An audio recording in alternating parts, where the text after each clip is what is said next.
Welcome to Life After, a podcast for women to take you from feeling like you're just surviving to thriving, to creating a life you really love. Expect to discover tips and tricks to get there. Each episode will have actionable steps to empower you to make changes. I started this podcast because I've been through it all, from getting out of a marriage with a narcissist to completely rebuilding my life. And now I'm on a mission to help you too. You can change your life. It's absolutely possible. Welcome, friends. I'm so happy you're here today. In this episode, we are going to talk all about our nervous system and what's happening during a situation or event, after that event, and how to regain some sense of control once you're completely out of it and then you're focusing on healing. Now, these events inherently are ones that are extremely stressful or traumatic. That's what we're going to focus on. So, doing this work and following some of these practices that we're going to talk about, it's going to help you to avoid those often not so fun trips back to memory lane. So that's one of our goals for today. Fight, flight, freeze, and fawn. A lot of people don't know this. We actually have 4 main responses to trauma or acute stress responses. All 4 are automatic. They are biologically used as survival mechanisms that get activated by our nervous system when we perceive damage or extreme stress. Now, most of us already know about fight and flight. That's pretty common. And many of you may have already heard of freeze. However, the one that most people don't know about is fawn. So keep in mind as we go through these that all of these responses are automatic. I said that already. I'm going to say it again because I think it's so important that we know that these are not in those moments. These are not choices that we are consciously making, right? Our nervous system takes over and they use these mechanisms, fight, flight, freeze, or fawn. I'm going to say that a lot. All of those are designed to protect us from harm. So we're going to talk about what these automatic survival mechanisms are. Fight and flight are pretty obvious, right? Fight is when you confront the danger. You're in a situation and your nervous system responds by fighting. So this can literally be physically fighting, or it can look like using your voice or standing your ground, shouting, or even becoming defensive or argumentative. So then there's flight. And flight is where you escape the danger, either physically or mentally. Again, this can be a mental reaction. Physically, you run away. You literally remove yourself from the situation by fleeing. You have the chance to get away, and so you do. You run or you hide. Flight can also mean mentally checking out. So know that there's a component in flight that where we can be triggered to mentally check out. All right. I'm going to spend a little more time on the freeze response. And I'm going to give you an example. When we talk about the freeze response, we're talking about something very real and very involuntary. When you freeze, it is not weakness. It is not agreement with what is happening. It is not consent. It is your nervous system. It's the nervous system's survival response when we feel like fight or flight doesn't feel possible. When you freeze, your body can become immobile. You may feel stuck or numb, disconnected, unable to speak. It can feel like your mind is screaming at you, but your body won't move. Now, this is especially important to understand in specific situations.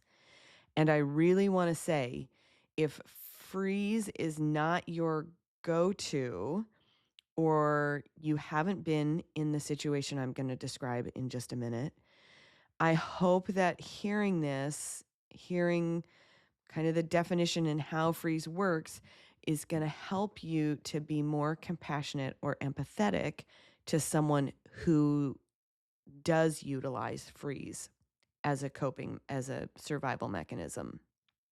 Now, I'm going to do a little trigger warning here about this example that I'm going to give.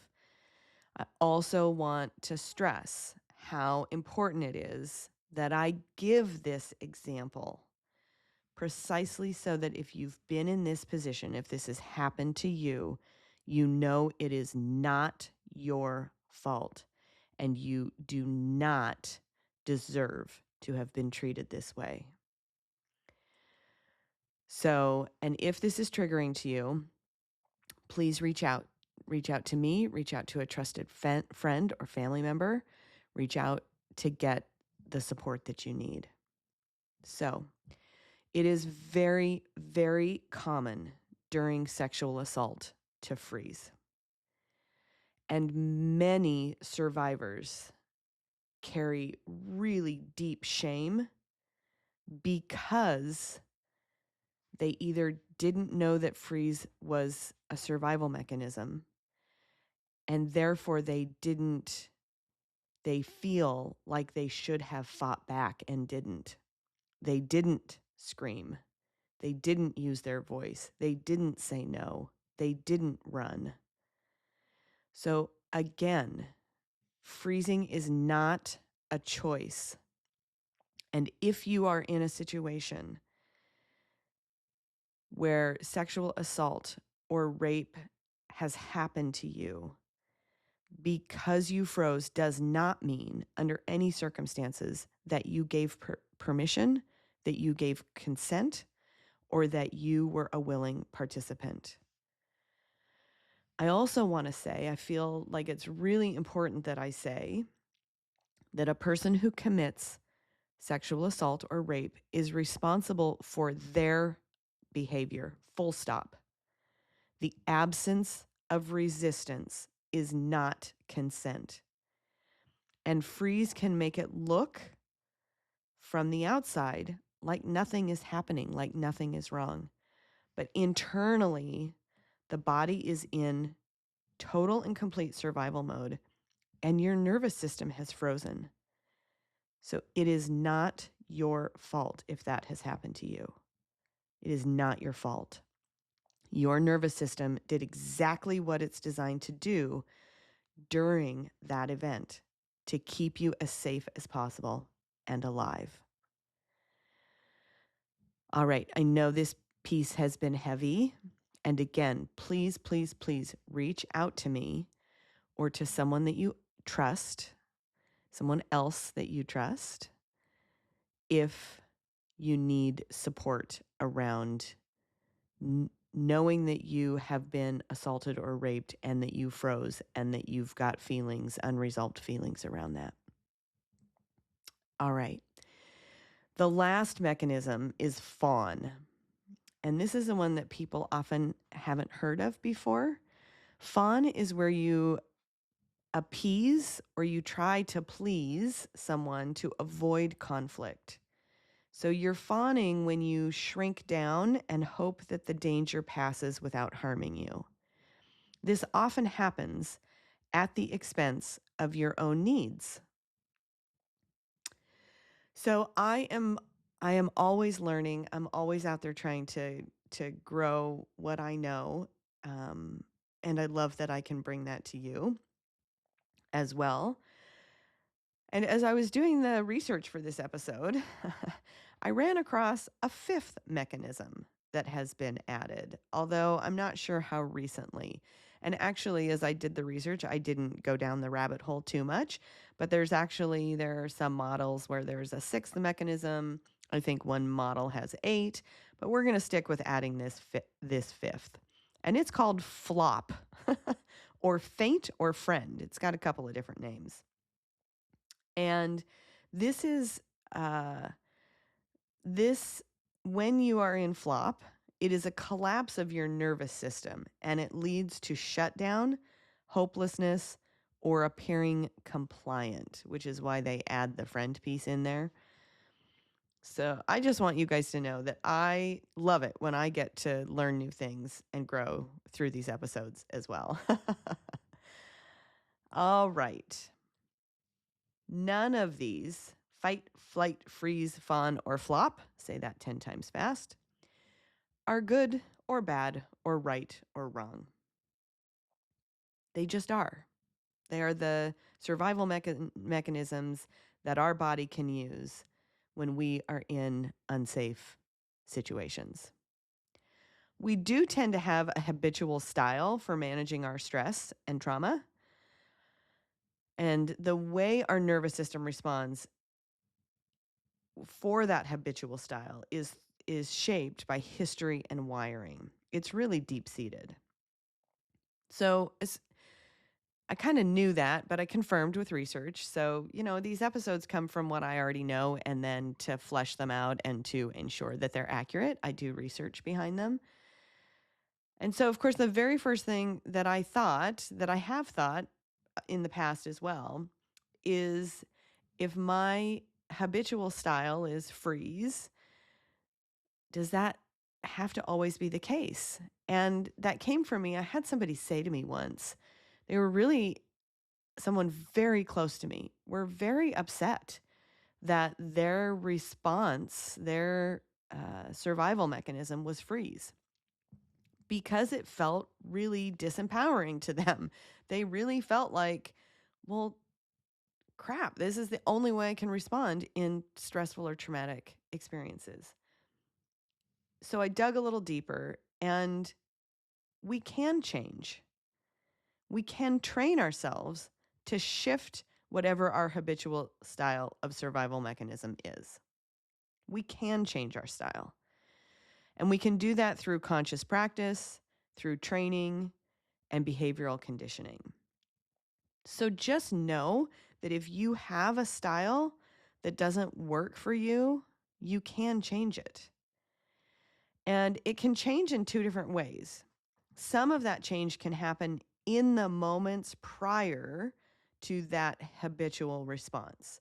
So when you start to notice the pattern that you start to tap into, I'm about to freeze. And we can freeze I'm using freeze, but we can use freeze in lots of other places other than if something as traumatic as a sexual assault or rape, right?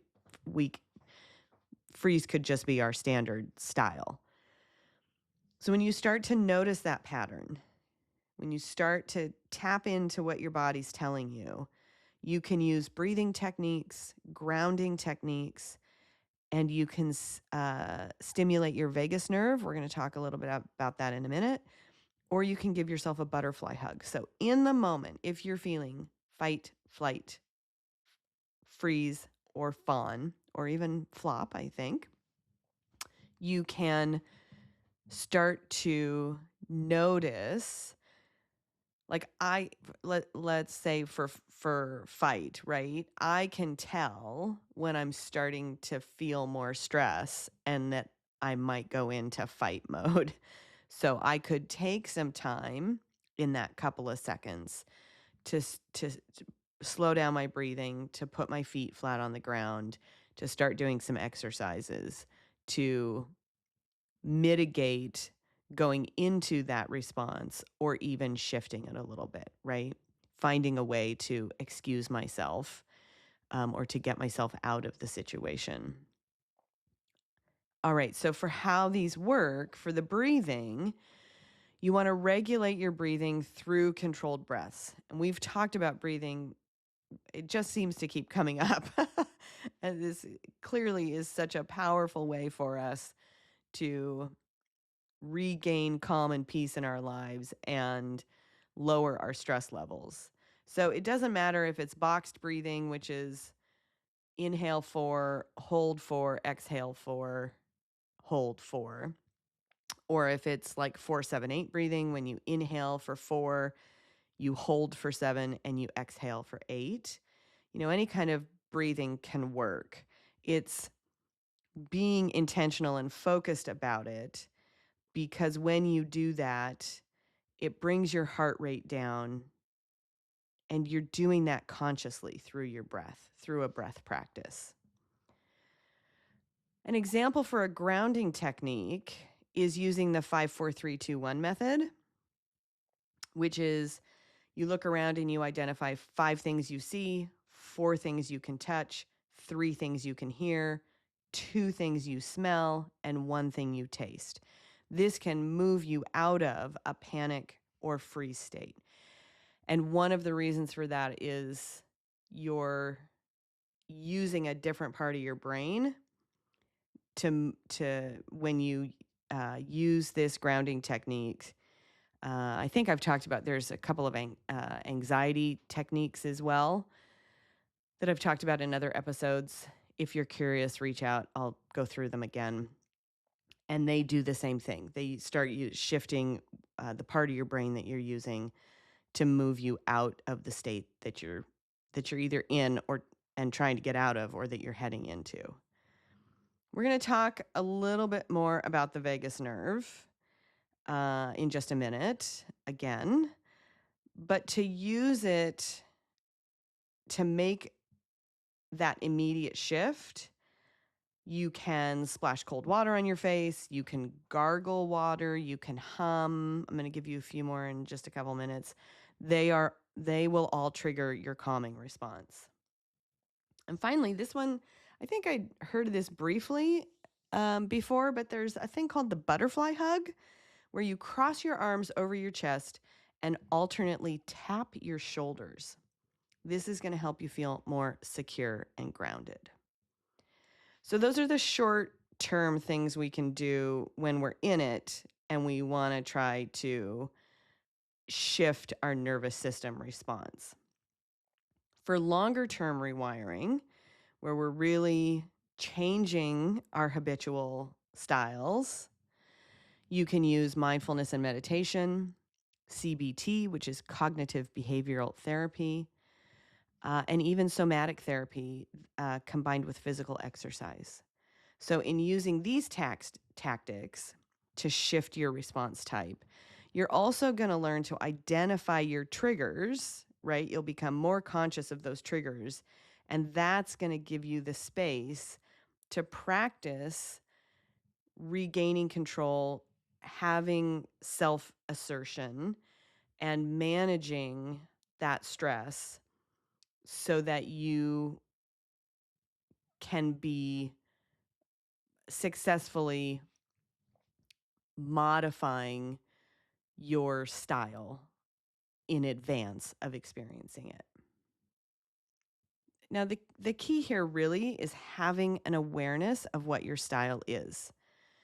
And even when you experience that response type, decide if you want to do any of these things we just talked about to change it. Know that too, it's really possible to have different styles in different circumstances. So for example, when I'm around someone that is really demanding and aggressive, and this is really a trigger for me, adamant that they are right and that their way is the only way, there is no other way to do it, right? And they're very demanding and adamant about that. I tend to go in to flight, freeze, or fawn, depending upon which feels the safest for me to do in that moment. I want to get away from that person. I internally freeze. I can't say anything. They would think that I'm the most compliant, agreeable person on the planet when they saw me do that, because in my head I'm just thinking I got to get away and I can't. Or I fawn, where again, I just seem, I just shrink myself down so that I can kind of hide, right? Fawning is kind of hiding. That was always the description I always used before this episode of fawning was it's like a baby deer in the woods where they, when a mother deer leaves their fawn, they just curl up and kind of hide and hope the danger will pass over them.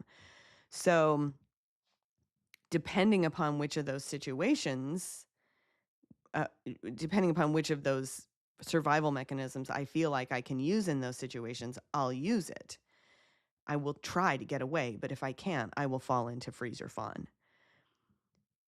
When I feel threatened, if I feel like someone is in my physical space and I feel threatened, I'm way more likely to go into fight. And often for me that shows as getting argumentative.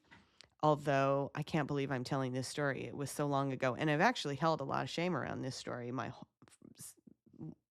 forever, because I think it's a really good example of how your body can be responding through a survival mechanism when you feel very stressed and unsafe, and other people, it appears completely different, or people perceive it completely differently from the outside.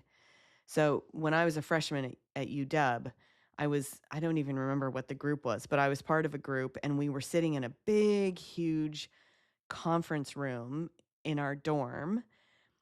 And there was a guy who, he was okay, but I didn't want him in my space. And so in this conference room of 20, 25 people, he stood behind me, unbeknownst to me. He came up behind me and he put his hands on my shoulders as if to give me a response. And I was so startled, and I felt so physically threatened to have someone come into my space without my knowledge, that my immediate reaction, before I could even think, was I elbowed him.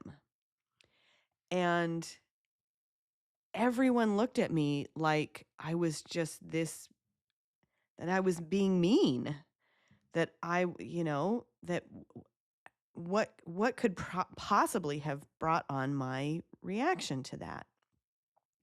And so I'm here to tell you that our survival mechanisms show up for us instantaneously when we feel threatened. And in that moment, I felt very physically threatened, and I responded through fight. And I actually threw my elbow back to get him to back off. So as you can see, we can do different things in different situations. And that I hope that example shows that for me, that felt like an extreme stress, even though no one else in the room perceived it that way. So I hope that giving you that example shows you that whatever's happening internally for you is okay. Our feelings and what we perceive our level of stress to be is perfectly legitimate, regardless of how it's being seen by anyone else around us. So, sometimes people can misinterpret your actions based upon your style. And that's exactly what I just described. They all misinterpreted my actions of elbowing this guy, who, by the way, had no right to put his hands on me without my explicit permission. So knowing what your style is and being able to communicate what has happened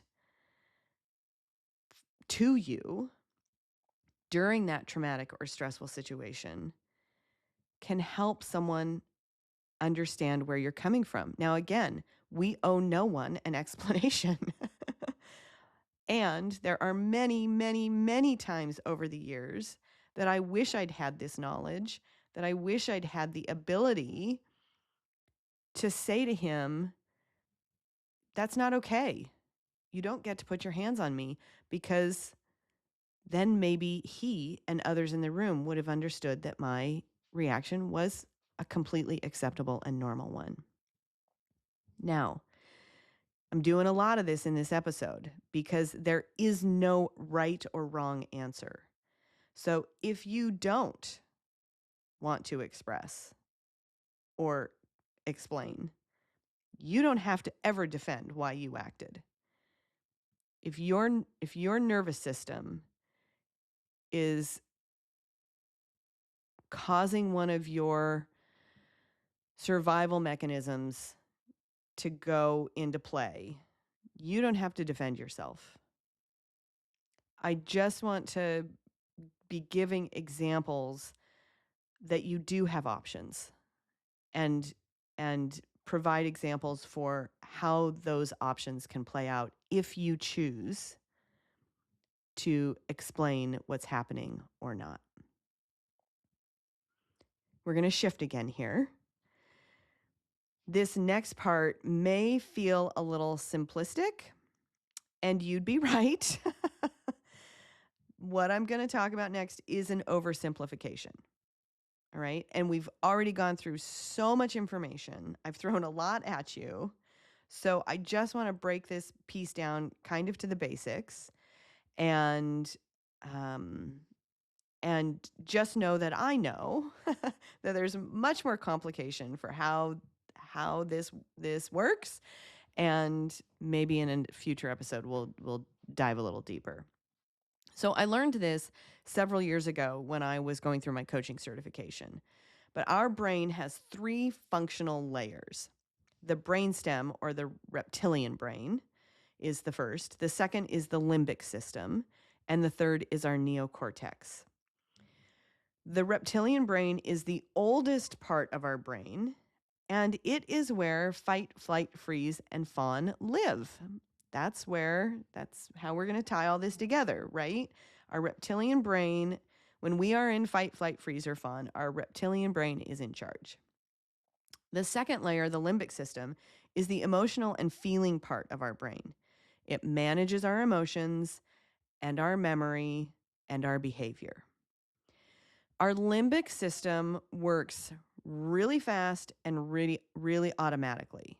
And so an example of our limbic system, the emotional brain, is, first impressions, right? We get first impressions about people, and that's happening really, really quickly and really automatically. The third level is our neocortex, which is the rational thinking brain. So it's responsible for reasoning, language, planning, abstract thought, and our neocortex acts really slowly and rationally and consciously.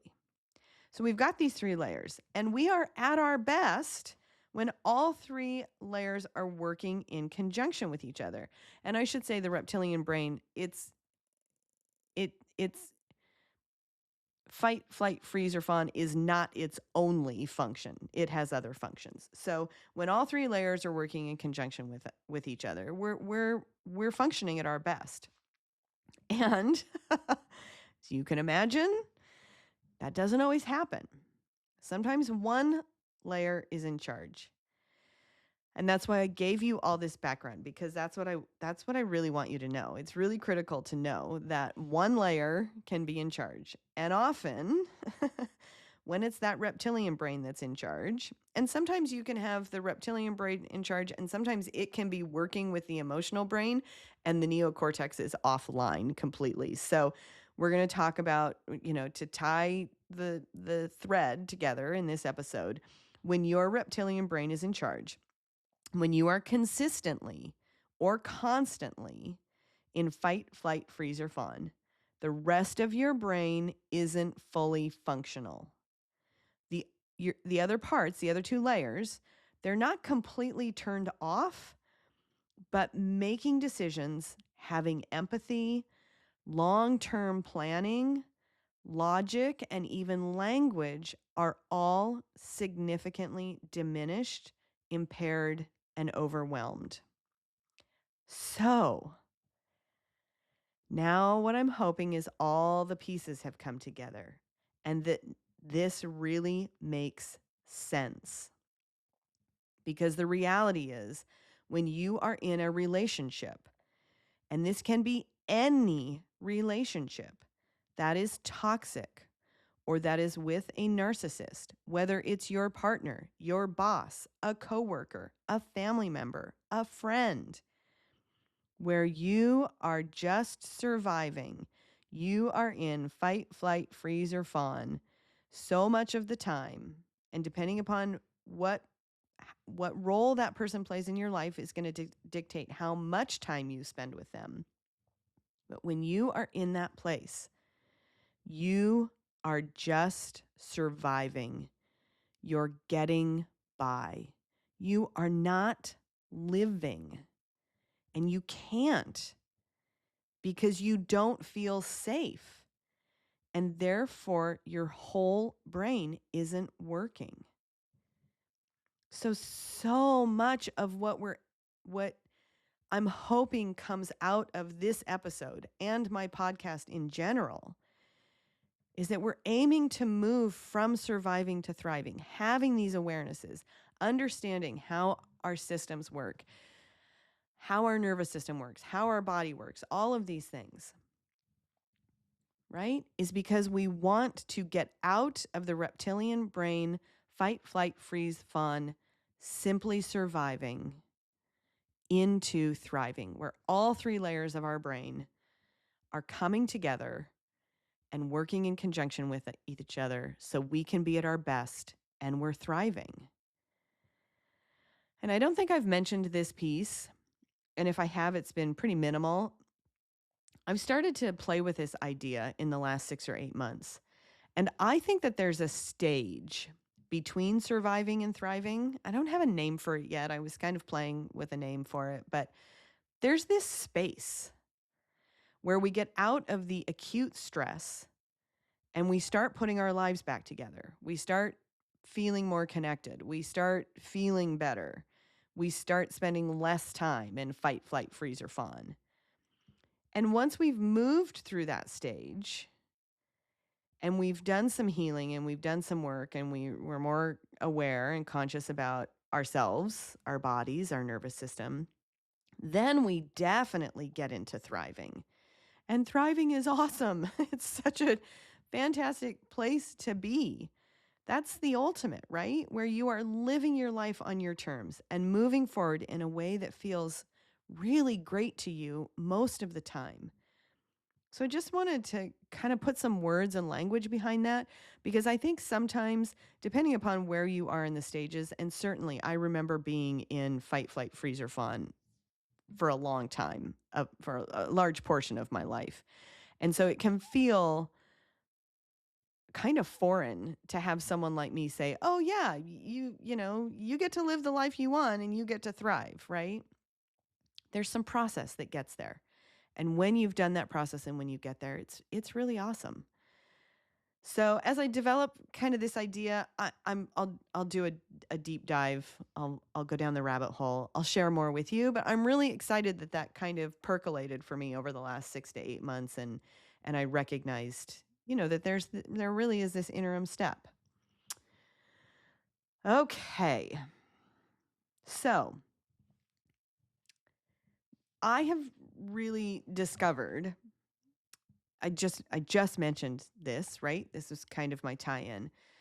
I spent many, many years in fight, flight, freeze, or fawn. And I did all of them, right? Depending upon what my narcissist was doing and how I was trying to manifest the most amount of safety for myself. When we're in that, we often don't realize that our nervous system is awry. I can't tell you how many times I said to people while married, "I'm fine."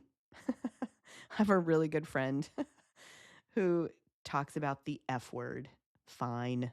I'm fine. I'm fine. I'm fine.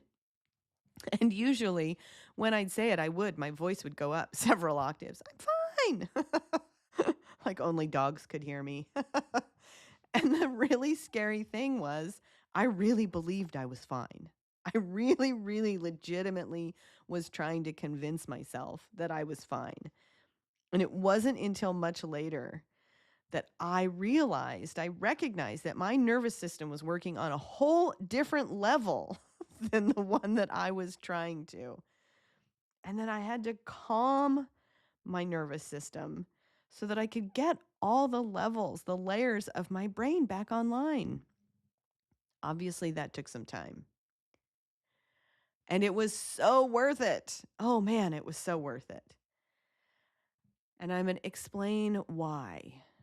Because after so many years of living that way and then doing all the work to come out of it, and again, I give you these examples because what I'm hoping is that through my life experience, you will see something that will help you so you don't have to spend as much time in it as I did. So, did a lot of work and healed. And then in 2024, I was faced with a toxic boss. And my nervous system just went completely cattywampus. I went from 0 to 60 in a couple of days. I felt right back in that fight, flight, freeze, fawn. I was going to do all of them. I didn't know what to do. Right? Now, the good news was that I was able to regulate after a couple of really stressful days. After a couple of days where my nervous system was just like, whoa, we are back in this thing. I could take a couple of days and thank goodness could regulate. And so I was better resourced in life. So I was able to access those resources from my support system and get back online, and which allowed me to make decisions and to move forward. And so then to come full circle, I left that job, and 6 months later, just 6 months later, I ended up with another toxic boss. When that happened, and I think because they happened in such close succession to each other, I was completely prepared. And while, yes, it was still stressful, and yes, it was anxiety producing. I'm a single mom with a kid still at home, and the idea of just not being employed for the first time in my life, right? Definitely anxiety producing. However, I was able to stay. I didn't even, I might have had hours or minutes where I felt that fight, flight, freeze, or fawn, where I felt like my nervous system was going to take over. But because I'd had the comparison of having the toxic boss 6 months before, I was so able to stay more grounded and balanced. I kept my prefrontal cortex engaged. I made better decisions, quicker decisions that were right for me. And I really utilized a bunch of those tips that we talked about from earlier in the episode to get grounded. I used both the short-term tactics as well as the longer-term rewiring, right? I really dug in so that I could move through this situation in a completely different way and rewire my brain. You guys already know, what I want this podcast to be is all about tips and tricks. So we've talked about some of them already. I just want you to know that there is hope, and that this last example that I gave about going through with a toxic boss 6 months after the first toxic boss, right? Having those two experiences so closely together really allowed me to rewire my long-term reactions when I'd been in those situations in the past. So there's hope. If your nervous system is struggling, if you're struggling and you don't feel like you're as able to calm it down and to get more grounded and balanced, there is hope. Go back and re-listen to those earlier tips, and I'm going to give you a few more as well. So, really, the key here is changing our patterns, which is why we talk so often about mindset, where that mindset work comes into what we're doing. Reflect on the patterns that you're experiencing. How often are these patterns happening? How do they manifest themselves? Are you telling yourself you're fine while your body's trying to tell you you're not? And again, there is no judgment here. I have done all of these things at least twice. I've made all these mistakes. I've been in been in these situations. So there's no judgment or criticism ever. I was so shut down in my marriage that I really believed I was fine, that I wasn't angry at all. But the reality was I was angry all the time. And it took me some time away from that relationship to realize that that was what was really happening. And once that happened, then I could listen to my body. So first, focus on yourself. What's happening regularly? What are your patterns? How are you feeling? How is your situation making you feel? Does life feel hard? Does it feel heavy? These are all questions that are specifically designed to give you clues to kind of see what your patterns are, see what life is like for you.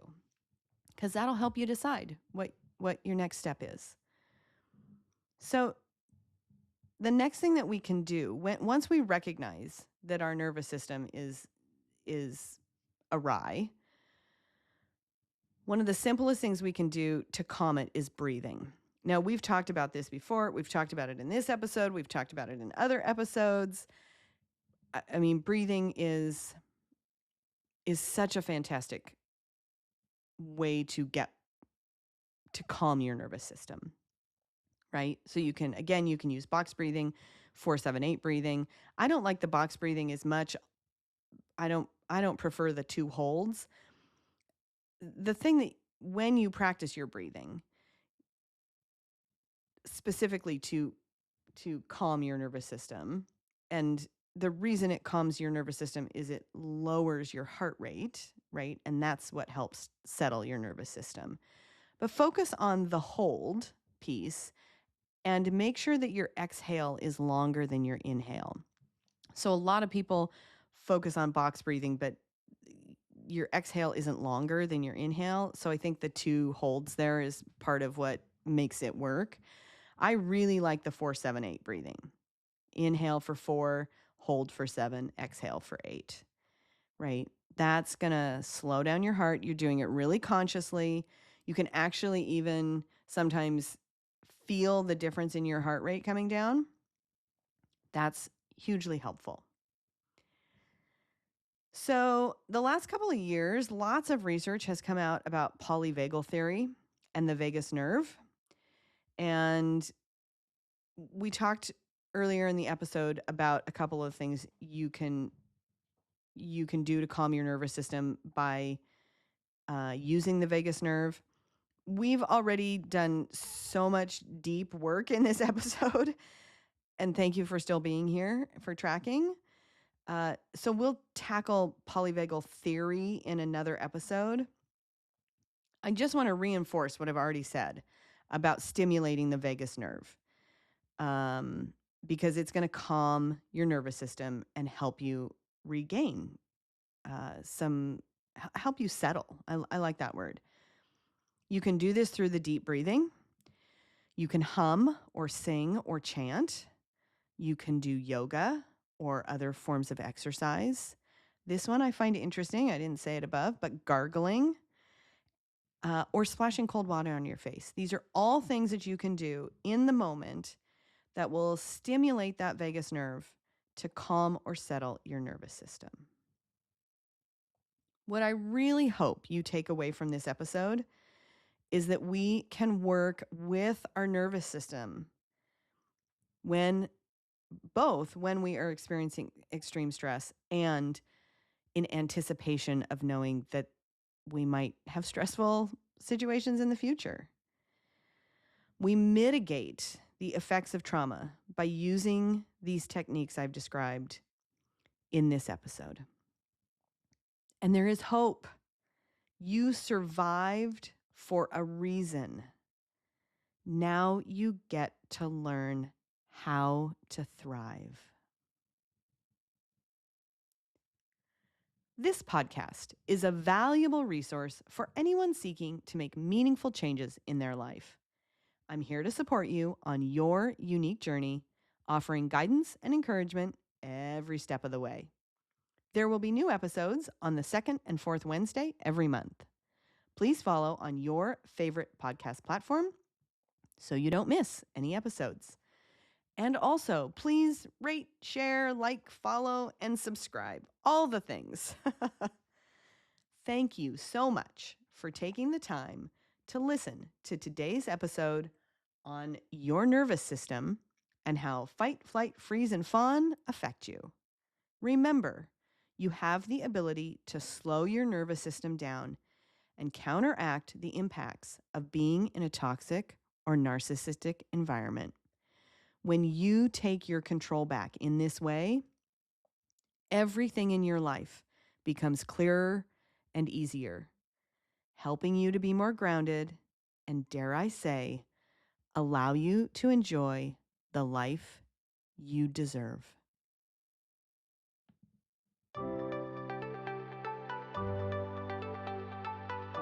As we wrap up, here's the thing. I've made every mistake. I've literally been there and done that. It's one step at a time, and you'll get there. There's hope. You've got this. If you're struggling in a relationship and wondering if it might be controlling, you're not alone. Download my free PDF at locatecoaching.com/free gift to help you find clarity and confidence. I hope you have a fantastic day, and I'll see you soon.